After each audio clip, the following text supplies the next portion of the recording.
অবশেষে ভারত পাকিস্তান ম্যাচ আলোর দেখা পেতে যাচ্ছে। আগামীকাল বাংলাদেশ সময় সন্ধ্যা 7:30টায় শ্রীলঙ্কার কলম্বোর প্রেমদাসা স্টেডিয়ামে ভারত পাকিস্তান ম্যাচ অনুষ্ঠিত হবে। যে ম্যাচটি অনুষ্ঠিত হওয়ার কথাই ছিল না, পাকিস্তান বয়কট করেছিল বাংলাদেশের পাশে দাঁড়িয়ে, সেই ম্যাচটি আগামীকাল অনুষ্ঠিত হতে যাচ্ছে এবং অনেক যদি কিন্তুর পরে ম্যাচটি অনুষ্ঠিত হতে যাচ্ছে। পাকিস্তান, আইসিসি এবং বাংলাদেশ মিলে একটি বৈঠকে বসেছিল, তারপরে থেকেই পাকিস্তান ভারতের সাথে খেলতে রাজি হয়েছে। এই ম্যাচটি নিয়ে অনেক উত্তেজনা রয়েছে, যদিও পাকিস্তান লাস্ট কয়েক আইসিসি ইভেন্টে ইন্ডিয়ার কাছে কখনো কোনো পাত্তাই পায়নি এবং ইন্ডিয়ার কাছে সবসময় হেরেই গেছে।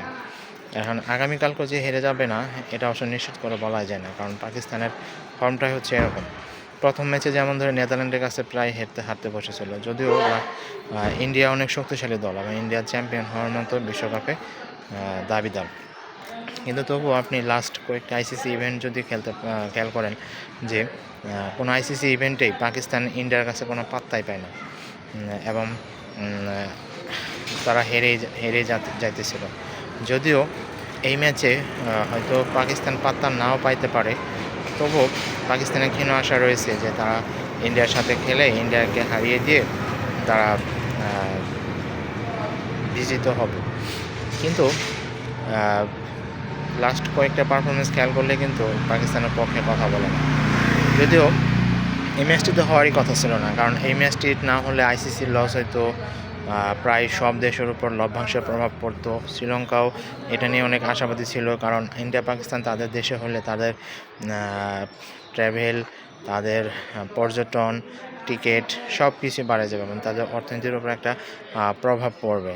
এটা নিয়ে শ্রীলঙ্কা অনেক আশায় ছিল যে তাদের এই ইন্ডিয়া পাকিস্তান ম্যাচ দিয়েই তাদের দৈন্যদশা ঘুরবে।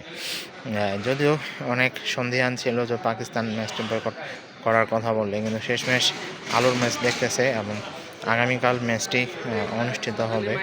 যাই হোক, ম্যাচটি অনুষ্ঠিত হলে আশা করি সবার জন্য ভালো হবে। যদি পাকিস্তান ম্যাচটি বয়কট করতো এবং ইন্ডিয়ার সাথে খেলতে রাজি না হতো, তাহলে কিন্তু এই আইসিসির লভ্যাংশের প্রভাবটা সব দেশের উপরই পড়তো। বাংলাদেশ, ইংল্যান্ড, অস্ট্রেলিয়া, মানে যে কয় দল আছে, যত দল আছে, সবার দেশের উপর প্রভাব পড়তো। কারণ এই আইসিসির যে কোনো ইভেন্টে সবচেয়ে লভ্যাংশের ম্যাচ হচ্ছে ইন্ডিয়া পাকিস্তান ম্যাচ। এই ম্যাচ দিয়ে আইসিসি সবচেয়ে বেশি প্রফিট করে, সবচেয়ে বেশি লভ্যাংশ পায়, সবচেয়ে বেশি মুনাফা অর্জন করে। যদি এই ম্যাচটি না হতো, তাহলে কিন্তু আইসিসির লস হতো অনেক কোটি কোটি টাকা লস হতো, ইন্ডিয়া লস হতো। যদিও ইন্ডিয়া লস হয়তো না বলতে গেলে চলে, কারণ তাদের আইপিএল রয়েছে, আইপিএল দিয়ে তারা তাদের এই লসের খরাটা কাটিয়ে নেবে। কিন্তু অন্যান্য দেশে তো অবশ্যই ক্ষতি হতো। যাই হোক, শেষমেশ বাংলাদেশ ক্রিকেট বোর্ডের অনুরোধে আইসিসির সাথে মিটিংয়ে বসে পাকিস্তান খেলতে রাজি হয়েছে এবং এটা সব দেশের জন্য আশা করি ভালো হবে এবং সবাই অনেক ভালো লভ্যাংশ পাবে, অনেক বেশি মুনাফা পাবে, প্রফিট পাবে।